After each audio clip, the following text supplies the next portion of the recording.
When you think of ancient Africa, you probably picture Egypt, pyramids, pharaohs, maybe a mummy or two. But Africa is a vast continent with a history that goes way beyond the Nile. While Europe was still figuring out plumbing, African empires were building cities, controlling trade and debating philosophy. These were global superpowers, rich in gold and knowledge. So why don't we hear about them? History is often written by the winners. And for centuries those writers weren't African. Their stories got sidelined like the best player benched by a rival coach. But today we're changing that. We're heading south of the Sahara to uncover empires that rival any blockbuster. Kings who could crash economies, cities of stone, and a history as epic as any legend. Buckle up, this is the history class you always wanted. Before bling was a thing, the Ghana Empire was the original master of gold. Long before the world's billionaires flaunted their fortunes, Ghana's wealth glittered across the Sahara, dazzling traders and travelers alike. Located in what is now Mauritania and Mali, Ghana rose in the 6th century, controlling the most important gold and salt trade routes in West Africa. Its strategic position made it the beating heart of trans-Saharan commerce, connecting distant lands and cultures. The king, literally called the Lord of the Gold, taxed every transaction. Imagine owning both Apple and Samsung and charging a fee every time someone made a deal. His power was unmatched, and his word was law. Salt was as valuable as gold, and Ghana had a monopoly on both. Merchants traveled for weeks just to trade in the empire's bustling markets, where fortunes could be made or lost in a single day. Arab travelers described the king's court as a spectacle of wealth, gold everywhere, even on the dogs. The royal palace shimmered with treasures, and visitors were left in awe of the empire's splendor. This wasn't just for show, it was power, pure and simple. Gold was the foundation of authority, and the king's riches kept rivals at bay. But new gold mines outside their control and pressure from invaders led to Ghana's decline in the 13th century. The empire's grip on trade loosened, and its influence slowly faded. Like a streaming service losing its exclusives, their monopoly faded. The once bustling markets grew quiet, and the golden age of Ghana slipped into legend. Still, Ghana set the blueprint for African wealth and power. Its legacy inspired future empires and left a mark on the continent's history. Their legacy?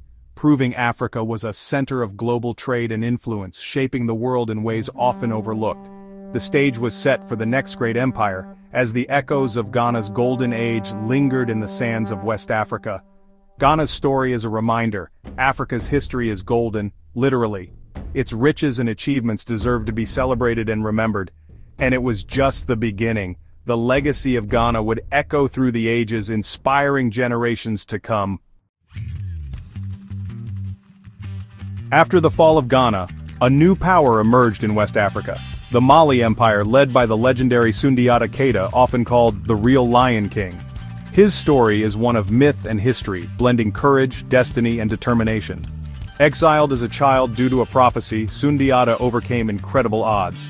He returned from exile, united the fractured Mandinka tribes, and defeated the cruel sorcerer king Sumanguru at the Battle of Kirina, founding the empire in 1235. Sundiata established a government far ahead of its time, introducing a charter of rights and a federal system that gave local leaders a real voice in governance, fostering stability and cooperation. By controlling the lucrative gold and salt trade routes, Mali quickly became even wealthier than Ghana, attracting traders and scholars from across Africa and beyond. The empire stretched across modern Mali, Senegal, Gambia, and Guinea, uniting a vast and diverse population into a multicultural powerhouse that thrived on trade and cultural exchange. Sundiata's true genius was in his leadership. He allowed local chiefs to retain some authority, which helped maintain unity and peace across the empire's many peoples. He moved the capital to Niani, transforming it into a vibrant center of trade, learning, and culture, drawing people from all corners of the region. Under Sundiata's wise rule, Mali flourished, setting the stage for a golden age of prosperity, innovation, and influence that would echo through history. Sundiata's journey is a testament to resilience. A boy who once couldn't walk became a king who built one of Africa's greatest empires, inspiring generations to come. His vision was about more than conquest. It was about building a lasting future, rooted in justice, unity, and hope for his people. Mali's rise proved Africa's immense capacity for innovation, unity, and leadership, challenging stereotypes and inspiring pride. Sundiata wasn't just a legend, He was the architect of greatness, laying the foundation for future generations, and with Sundiata's legacy, Mali was just getting started, ready to shine even brighter on the world stage.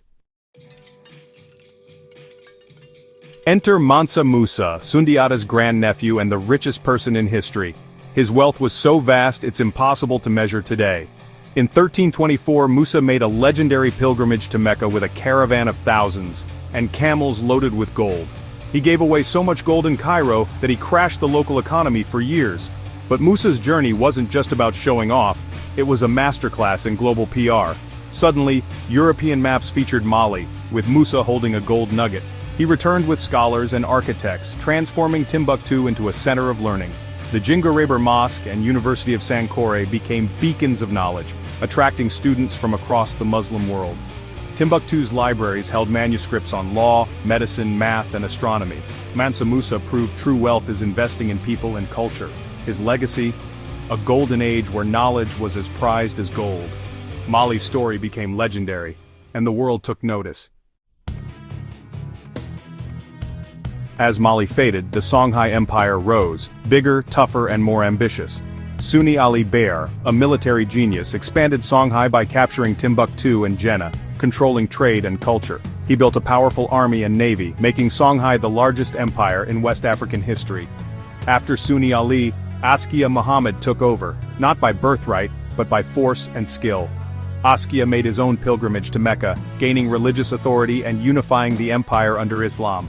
He reformed government, creating ministries for finance, justice, and agriculture, standardized trade, supported education, and made Timbuktu's universities flourish.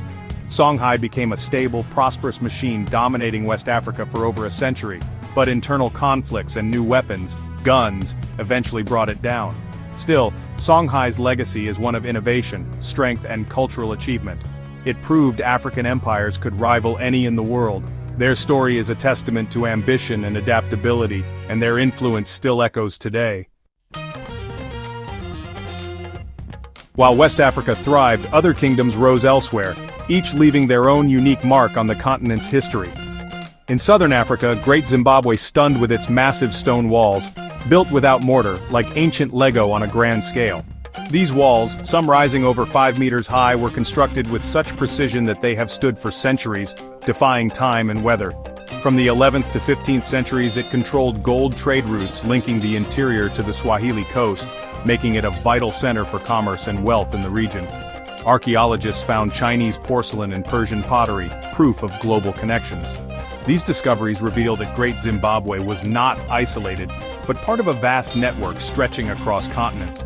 Great Zimbabwe's rulers grew rich by taxing trade, building a city that symbolized their power and influence. The city's layout and architecture reflected a sophisticated society with skilled builders and leaders. The ruins whisper of a lost international hub, echoing stories of prosperity and cultural exchange. Meanwhile, in Nigeria, the Benin kingdom flourished from the 12th century, rising to become one of West Africa's most influential states. Benin City impressed early Europeans with its walls, moats, and urban planning, features that rivaled those of cities in Europe and Asia. The Oba's palace was adorned with intricate bronze plaques, art that doubled as historical record, capturing the kingdom's achievements and daily life in vivid detail. Benin's artists were masters, creating world-class bronzes, ivory, and woodwork. Their craftsmanship set standards that are still admired by artists and historians today. The kingdom thrived on trade and a complex political system, with a network of chiefs and advisors supporting the Oba's rule. Benin's legacy is its art and organization, a cultural powerhouse that still inspires awe and pride across Africa and beyond. These kingdoms prove Africa's diversity and creativity ran deep, shaping a heritage that continues to influence the world today. So why didn't we learn about these empires in school? For centuries, history was written from a European perspective, often erasing Africa's achievements. Colonialism pushed the myth that Africa had no history, making conquest easier to justify. Stories of Ghana, Mali, Songhai, and Great Zimbabwe were ignored or stolen. Even the ruins of Great Zimbabwe were credited to outsiders. But knowing this history matters. It shapes identity, pride, and a sense of belonging. For people of African descent, it's a reminder of greatness before colonialism. For everyone, it broadens our view of human achievement. Greatness and innovation have always been global. Learning these stories makes our shared history richer and more truthful. And that's a legacy worth celebrating.